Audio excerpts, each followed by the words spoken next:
এই মুহূৰ্তত আমি কৈছোঁ যে কলঙৰ বাকৰি জীপাল হৈ পৰিছে। এইকেইটা দিনত যদি আপুনি চায় তেতিয়াহ'লে আটাইকেইটা দিন জীপাল হৈ থাকিব, কাৰণ এইবাৰ লোৱা হৈছে যে ১১৩তম যি সদৌ নগাঁও ভোগালী বিহু, আৰু সেই ভোগালী বিহুত দেখিবলৈ পোৱা গৈছে এটা নতুন থিমেৰে এইবাৰ তেওঁলোকে লৈছে, য'ত দেখা পোৱা গৈছে যে সকলোৱে ৰংঘৰৰ বাকৰিত বিহু চাওঁগৈ ব'ল। আৰু আজি প্ৰথম যি কাৰ্যসূচী সেই নাম কীৰ্তন, ইতিমধ্যে ভকত বৈষ্ণৱে নাম কীৰ্তন যি সমাপন হৈছে, আমি সেই দৃশ্যাৱলী দেখুৱাইছোঁ। তাৰ লগতে কাৰ্যকৰী সভাপতি ৰূপক শৰ্মা যি সদৰ আৰু বটদ্ৰৱা সমষ্টিৰ বিধায়ক আহি উপস্থিত হৈছে। আমি সেই পৰিৱেশত দেখুৱাম, কিন্তু প্ৰথমে কৈছোঁ যে ইতিমধ্যে ভকত বৈষ্ণৱে প্ৰথমটো যি কাৰ্যসূচী আছিলে নাম কীৰ্তন, ইতিমধ্যে নাম কীৰ্তন সমাপন হৈছে আৰু আমি তাৰ সমগ্ৰ পৰিৱেশটো দেখুৱাইছোঁ। এই নেহেৰুবাৰীৰ বাকৰিতে অস্থায়ীভাৱে যি নামঘৰ স্থাপন কৰা হৈছে, আৰু সেই নামঘৰতে ইতিমধ্যে নেদেখাজনৰ প্ৰাৰ্থনা জনাই প্ৰথমটো কাৰ্যসূচী আৰম্ভ কৰিছে, আৰু আমি তাৰ পৰিৱেশটো দেখুৱাইছোঁ। লগতে আমি এই আন যিসমূহ কাৰ্যসূচী আছে সেই কাৰ্যসমূহ দেখুৱাম। ইতিমধ্যে ভকত বৈষ্ণৱ সাজু হৈ উঠিছে, তেওঁলোকে আশীৰ্বাদ দিব যাতে আটাইকেইটা দিনৰ এই ভোগালীৰ যি পৰিৱেশ সেয়া যাতে সকলো নেদেখাজনৰ ওচৰত যাতে সুকলমে থাকে। আমি বিধায়কগৰাকীৰ ভাষণৰ কিয়দাংশ শুনাইছোঁ, তাৰ লগে লগে আমি আন যি দৃশ্যাংশ আছে সেয়া দেখুৱাই যাম। এই অনুষ্ঠানটো ঘূৰি ধৰিছিলে, যিসকল আমাৰ মাজত বৰ্তমান নাই তেওঁলোকক শ্ৰদ্ধাৰে সোঁৱৰণ কৰিছোঁ। যিসকল আমাৰ মাজত আছে তেওঁলোককো আমি শুভেচ্ছা জনাইছোঁ যে এই ১১২টা বছৰ অতিক্ৰম কৰাটো সহজ নহয়।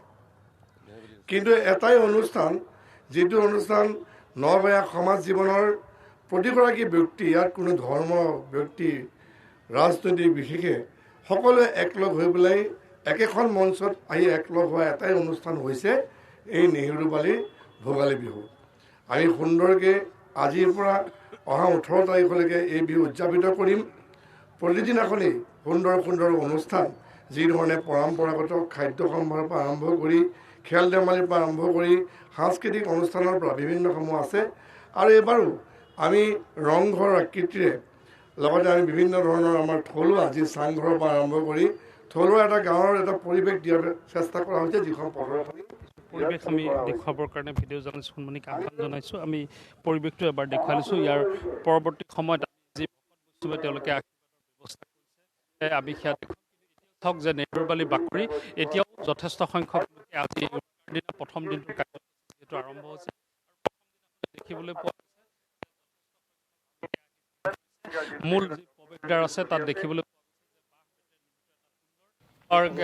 প্ৰৱেশদ্বাৰ তেওঁলোকে নিৰ্মাণ কৰি উলিয়াইছে, যিটো প্ৰৱেশদ্বাৰত দেখিবলৈ পোৱা গৈছে যে থলুৱা যিভাৱে জাপি তাৰ বাঁহ বেতেৰে তেওঁলোকে নিৰ্মাণ কৰি উলিয়াইছে। হয় বীৰেন, আমি পুনৰ আপোনাৰ সৈতে সংযোগ স্থাপন কৰিম। এয়া আমি নগাঁৱৰ পৰিৱেশ আপোনালোক দেখুৱাইছোঁ। নগাঁৱত ভোগালী বিহুৰ উৎসাহ উদ্দীপনা দেখিবলৈ পোৱা গৈছে, আৰু যি অনুষ্ঠানৰ আয়োজন কৰিছে সেই অনুষ্ঠানত যথেষ্ট সংখ্যক লোক উপস্থিত থকা পৰিলক্ষিত হৈছে।